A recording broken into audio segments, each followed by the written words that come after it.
नमस्कार श्रोते हो, रेडिओ जयंतच्या आनंदी कट्ट्यावर मी अनुराधा आपण सर्वांचं मनपूर्वक स्वागत करते.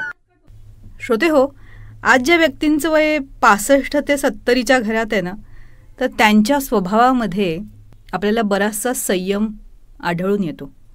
कुठून आला असेल हा संयम? तर नक्कीच त्यांच्या भूतकाळातून. कसा होता त्यांचा भूतकाळ? ऐकूया या कवितेतून. कुठून आला हा संयम?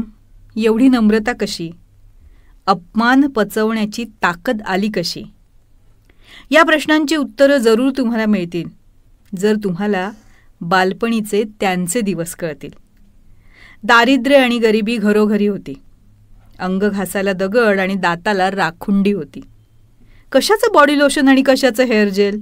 हिवाळ्यात अंग उरलं की आमसुलाचं तेल. तोंड पाहण्यासाठी नेहमी फुटका आरसा असायचा. काचेच्या तुकड्यात एकतर डोळा नाहीतर कान दिसायचा. सगळे दात असलेला कंगवा कधीच मिळाला नाही. अफगाण स्नोचा भाव आम्हाला कधीच कळला नाही. चड्डी आणि सदऱ्याला तांब्याची इस्त्री असायची. न्याहारीला लोणच्याबरोबर शिळी भाकरी मिळायची. कबड्डी, लंगडी, कोया फुकटे खेळ असायचे. दोन्ही गुडघे फुटले तरी पोरगं खुश दिसायचे. कांद्याचे पोहे आणि मुरमुऱ्याचा चिवडा, पेढ्याचा तुकडा मिळाला की आनंद मात्र आभाळा एवढा. काजू बदाम यांच्याबद्दल फक्त ऐकून होतो. एखादा पाहुणा आला की अंगणात नाचत होतो. त्यावेळी मोठ्या माणसांसमोर जायची हिंमतच नसायची. वडील बैठकीत असले की पोरं ओसरीवर दिसायची. खरं तर आजकालच्या मुलांना हे खरं वाटणार नाही. आईवडिलांच्या गरिबीवर विश्वास बसणार नाही. म्हणूनच मुलांनो, आईवडिलांशी बोला. काही नाही मिळालं ना तरी त्यांच्याबरोबर आनंदाने डोला.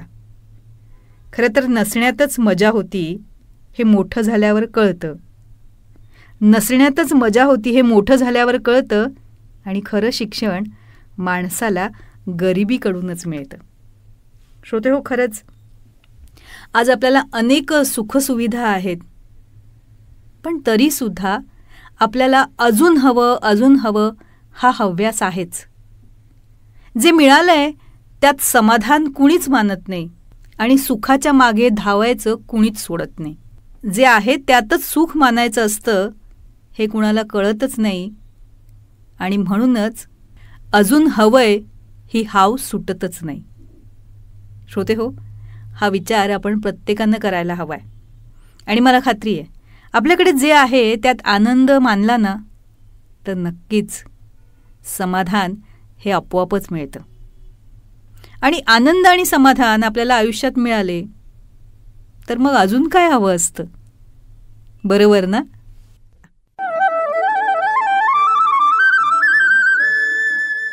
तर श्रोते हो, आजचा हा विचार तुम्हाला कसा वाटला याविषयी आम्हाला आपल्या प्रतिक्रिया जरूर कळवा. त्याचबरोबर रेडिओ जयंतनं चतुरस्त्र हा पॉडकास्ट सुरू केलेला आहे आणि या पॉडकास्टमध्ये प्राध्यापक, लेखक, कवी, नाटककार श्री रमेश कोटस्थाने यांच्याशी साधलेला दिलखुलास संवाद आपण बघणार आहात.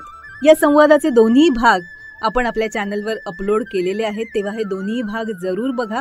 ते तुम्हाला कसे वाटले याविषयीच्या प्रतिक्रिया नक्कीच आमच्या कमेंट बॉक्समध्ये लिहा. त्याचबरोबर श्री रमेश कोटस्थाने लिखित खुळा पाऊस या पुस्तकाचं अभिवाचन आपल्याला रेडिओ जयंतवर ऐकायला तर मिळेलच, पण त्याबरोबरच पूज्य साने गुरुजी लिखित श्यामची आई, पद्मविभूषण बाबासाहेब पुरंदरे लिखित राजा शिवछत्रपती या पुस्तकाचे दोन्हीही खंड, प्राध्यापक यशवंत पाठक लिखित मातीचं देणं, डॉक्टर शुभा साठे लिखित त्या तिघी, नर्मदा परिक्रमेच्या स्वानुभवांवर आधारित प्रभू पाठक लिखित बिल्वपत्र या दर्जेदार पुस्तकांचं अभिवाचनही आपण जरूर ऐका. आणि ते आपल्याला कसं वाटलं याविषयीच्या आपल्या प्रतिक्रिया आमच्या कमेंट बॉक्समध्ये नक्की लिहा.